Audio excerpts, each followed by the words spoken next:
ओम रणचंडिकाय नमो नमः। ओम दुर्गाय नमो नमः। आप सभी का सनातन धर्मसार चैनल पर बहुत बहुत स्वागत है। शारदीय नवरात्र की आप सभी भक्तों को अत्यंत हार्दिक शुभकामनाएं। आप सभी पर माता भगवती की कृपा सदा सर्वदा बनी रहे। नवरात्रि पर आप सभी को इस चैनल के माध्यम से श्री दुर्गा सप्तशती के सभी अध्यायों का श्रवण कराया जा रहा है। साथ में नवरात्रि के 9 दिनों तक माता दुर्गा के 9 स्वरूपों की कथाएं, स्तुतियां, मंत्र एवं पूजा विधि का श्रवण भी कराया जा रहा है। तो यदि आप चैनल पर पहली बार आए हैं तो इन कथाओं का श्रवण करने के लिए चैनल को अभी ही सब्सक्राइब कर लें और साथ में इन कथाओं को नियमित रूप से प्राप्त करने के लिए नोटिफिकेशन बेल को भी ऑन करना ना भूलें। तो चलिए श्री गणेश भगवान का हृदय से मनन करते हुए नवरात्रि के 7वें दिन श्री दुर्गा सप्तशती के 12वें और 13वें अध्याय का पाठ प्रारंभ करते हैं। यदि आपने अभी तक श्री दुर्गा सप्तशती के 1 से लेकर 11 पाठों का श्रवण नहीं किया है तो अभी भी देर नहीं हुई है। आप इस चैनल पर जाकर पिछली वीडियोस के माध्यम से श्री दुर्गा सप्तशती के संपूर्ण अध्यायों का श्रवण कर सकते हैं। नवरात्रि के पावन पर्व पर यदि आप श्री दुर्गा सप्तशती के इन सभी अध्यायों का श्रवण पूर्ण निष्ठा के साथ करते हैं तो माँ भगवती की विशेष कृपा आप पर बरसती है। तो श्री दुर्गा सप्तशती का पाठ प्रारंभ करने से पहले देवी कवच, अर्गला और कीलक स्तोत्र का पाठ भी अवश्य करें। इसके पश्चात ही श्री दुर्गा सप्तशती का पाठ प्रारंभ करें। मित्रों, यदि आप श्री दुर्गा सप्तशती के पाठ के विषय में नहीं जानते हैं तो आप श्री दुर्गा सप्तशती के पाठ को प्रारंभ करने से पहले कुछ विशेष नियमों का ज्ञान भी अवश्य प्राप्त कर लें। आपको इस चैनल पर ही पिछली वीडियो में श्री दुर्गा सप्तशती के पाठ के सभी नियमों की संपूर्ण जानकारी दी गई है।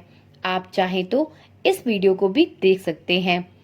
आपको बता दूं कि नवरात्रि के पहले दिन श्री दुर्गा सप्तशती का पहला अध्याय पढ़ा जाता है। दूसरे दिन दूसरा और तीसरा अध्याय पढ़ना चाहिए। तीसरे दिन चौथा अध्याय, चौथे दिन 5वां, 6ठा, 7वां और 8वां अध्याय पढ़ने का विधान है।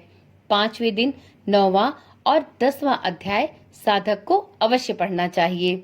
6ठे दिन 11वां अध्याय पढ़ने का नियम है। 7वें दिन श्री दुर्गा सप्तशती के 12वें और 13वें अध्याय को पढ़कर श्री दुर्गा सप्तशती पाठ को संपूर्ण किया जाता है।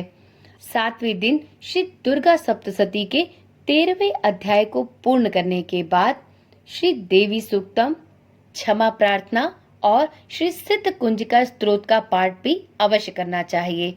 तभी आपको श्री दुर्गा सप्तशती पाठ करने का संपूर्ण फल प्राप्त होता है। तो चलिए अब प्रारंभ करते हैं श्री दुर्गा सप्तशती पाठ का 12वां अध्याय। 12वें अध्याय में देवी चरित्रों के पाठ का महात्म्य सुनाया गया है। देवी बोली, हे देवताओं, जो पुरुष इन स्तोत्रों द्वारा एकाग्रचित्त होकर मेरी स्तुति करेगा उसके संपूर्ण कष्टों को निसंदेह मैं हर लूंगी। मधुकैटभ के नाश, महिषासुर के वध और शुंभ तथा निशुंभ के वध की जो मनुष्य कथा कहेंगे, मेरे महात्म्य को अष्टमी, चतुर्दशी एवं नवमी के दिन एकाग्रचित्त से भक्ति पूर्वक सुनेंगे, उनको कभी कोई पाप न रहेगा। पाप से उत्पन्न हुई विपत्ति भी उनको कभी नहीं सताएगी।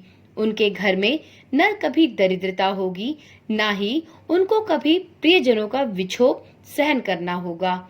उनको किसी प्रकार का भय नहीं होगा। इसलिए प्रत्येक मनुष्य को भक्ति पूर्वक मेरे इस कल्याणकारक महात्म्य को सदा पढ़ना और सुनना चाहिए। मेरा यह महात्म्य महामारी से उत्पन्न हुए संपूर्ण उपद्रवों को एवं 3 प्रकार के उत्पातों को शांत कर देता है। जिस घर व मंदिर में या जिस स्थान पर मेरा यह स्तोत्र विधि पूर्वक पढ़ा जाता है, उस स्थान का मैं कभी भी त्याग नहीं करती और वहाँ सदैव ही मेरा निवास स्थायी होता है। बलिदान, पूजा, होम तथा महोत्सवों में मेरा यह चरित्र उच्चारण करना तथा सुनना चाहिए। ऐसा हवन या पूजन मनुष्य जानकर या बिना जाने करे, मैं उसे तुरंत ग्रहण कर लेती हूँ। और शरद काल में प्रत्येक वर्ष जो महापूजा की जाती है, उनमें मनुष्य भक्ति पूर्वक मेरा यह महात्म्य सुनकर सब विपत्तियों से छूट जाता है और धन, धान्य तथा पुत्र आदि से संपन्न हो जाता है। मेरे इस महात्म्य एवं कथाओं इत्यादि को सुनकर मनुष्य निर्भय हो जाता है और महात्म्य के श्रवण करने वालों के सभी शत्रु नष्ट हो जाते हैं तथा उसे कल्याण की प्राप्ति होती है और उनका कुल आनंदित होता है। सब कष्ट शांत हो जाते हैं तथा भयंकर स्वप्न दिखाई देना तथा घरेलू दुख इत्यादि इस प्रकार के सभी कष्ट मिट जाते हैं। बाल गृहों में ग्रसित बालकों के लिए यह मेरा महात्म्य परम शांति देने वाला है। मनुष्यों में फूट पड़ने पर यह भली भांति मित्रता कराने वाला है। मेरा यह महात्म्य मनुष्य को मेरी जैसी सामर्थ्य की प्राप्ति करवाने वाला है। पशु, पुष्प, अर्घ, धूप, गंध, दीपक इत्यादि सामग्रियों द्वारा पूजन करने से, ब्राह्मण को भोजन करा के, हवन करके, प्रतिदिन अभिषेक करके, नाना प्रकार के भोगों को अर्पण करके, प्रत्येक वर्ष दान इत्यादि करके जो मेरी आराधना की जाती है, उससे मैं जैसी प्रसन्न हो जाती हूँ, वैसी ही प्रसन्न मैं इस चरित्र के सुनने मात्र से भी हो जाती हूँ। यह महात्म्य श्रवण करने पर पापों को हर लेता है तथा आरोग्य भी प्रदान करता है। मेरे प्रादुर्भाव का कीर्तन दुष्ट प्राणियों से रक्षा करने वाला है, युद्ध में दुष्ट दैत्यों का संहार करने वाला है।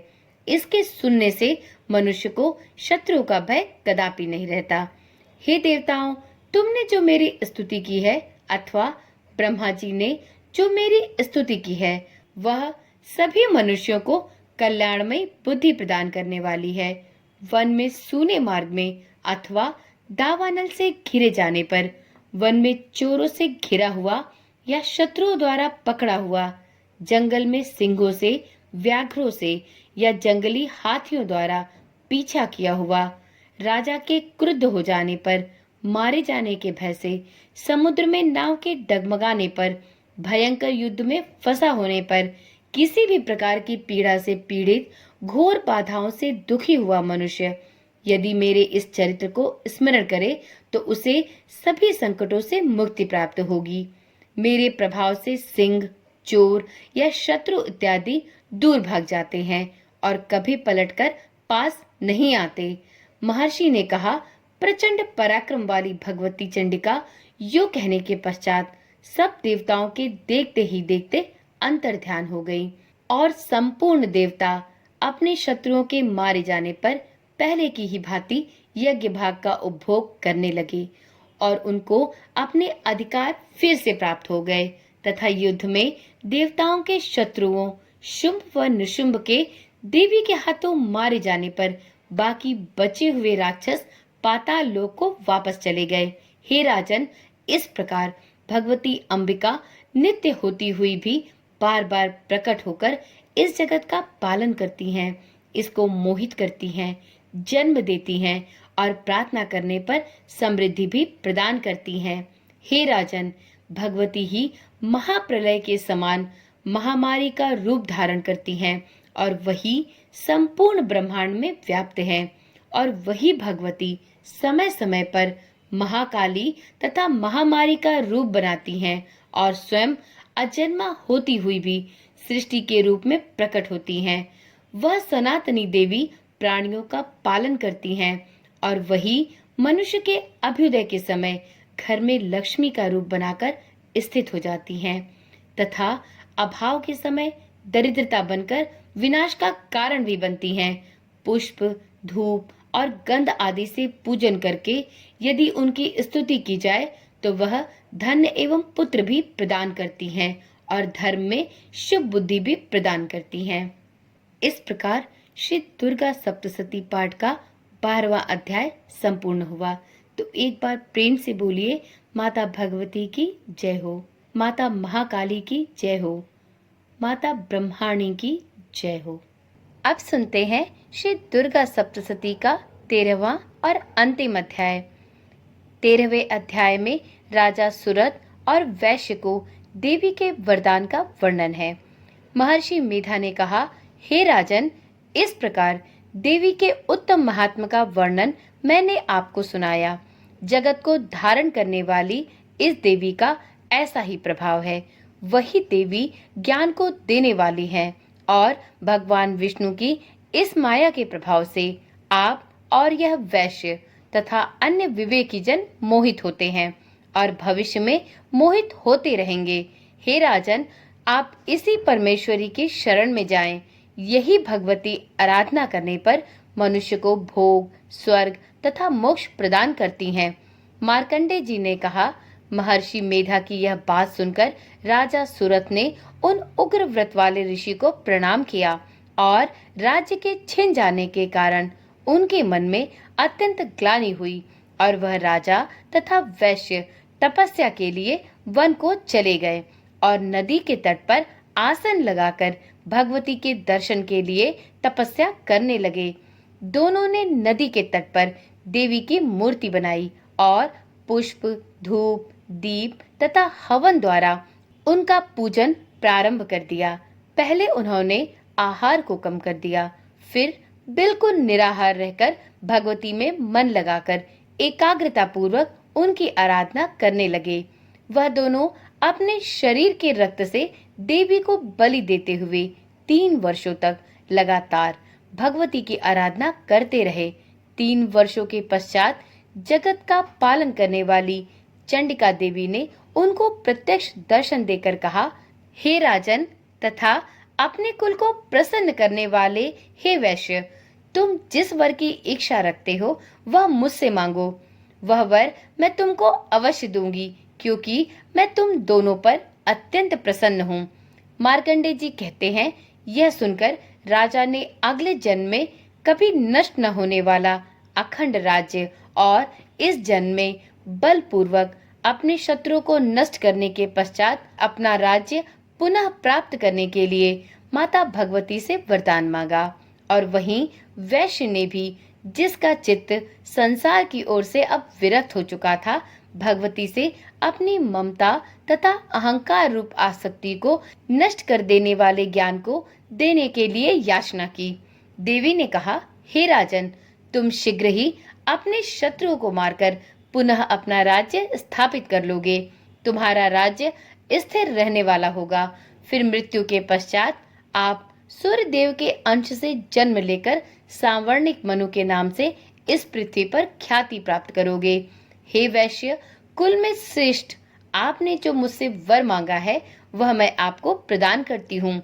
आपको मोक्ष को देने वाले ज्ञान की प्राप्ति होगी।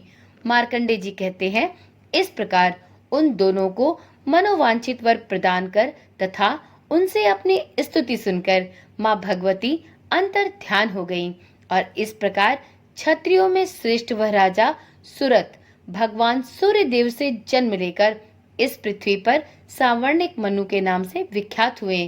तो इस प्रकार से श्री दुर्गा सप्तशती का 13वां अध्याय संपूर्ण हुआ। तो एक बार प्रेम से बोलिए, माँ भगवती की जय हो, माँ रणचंडिका की जय हो, माँ दुर्गा की जय हो। मित्रों, श्री दुर्गा सप्तशती के पाठ के बाद श्री सिद्ध कुंजिका श्रोत, श्री देवी सूक्तम और क्षमा प्रार्थना भी अवश्य करनी चाहिए। इससे सभी मनोरथ पूर्ण होते हैं और सिद्ध कुंजिका श्रोत को पढ़े बिना श्री दुर्गा सप्तशती का पाठ निष्फल माना जाता है। तो यदि आपने श्री दुर्गा सप्तशती पाठ के सभी अध्याय पूर्ण कर लिए हैं तो अब इसके पश्चात आप क्षमा प्रार्थना, श्री देवी सूक्तम और श्री सिद्ध कुंजिका स्तोत्र का पाठ भी अवश्य करें। आप इस चैनल पर कल से श्री दुर्गा सप्तशती पाठ के संपूर्ण होने के बाद पढ़े और सुने जाने वाले क्षमा प्रार्थना, देवी सूक्तम और श्री सिद्ध कुंजिका स्तोत्र का पाठ भी कर सकते हैं। तो इन स्रोतों का पाठ बिना किसी रुकावट के करने के लिए चैनल के साथ जुड़े रहें। चैनल को अभी तक सब्सक्राइब नहीं किया है तो अपने दुर्गा सप्तशती पाठ के फल की प्राप्ति के लिए इस चैनल को अभी ही सब्सक्राइब कर लें, जिससे इस चैनल पर आने वाली अगली सभी वीडियोस को आप बिना किसी रुकावट के पूर्ण कर सकें। तो चलिए कल मिलते हैं क्षमा प्रार्थना, देवी सुक्तम और श्री सिद्ध कुंज का स्तोत्र के साथ। तब तक के लिए ओम नमः शिवाय, जय श्री कृष्णा, राधे राधे।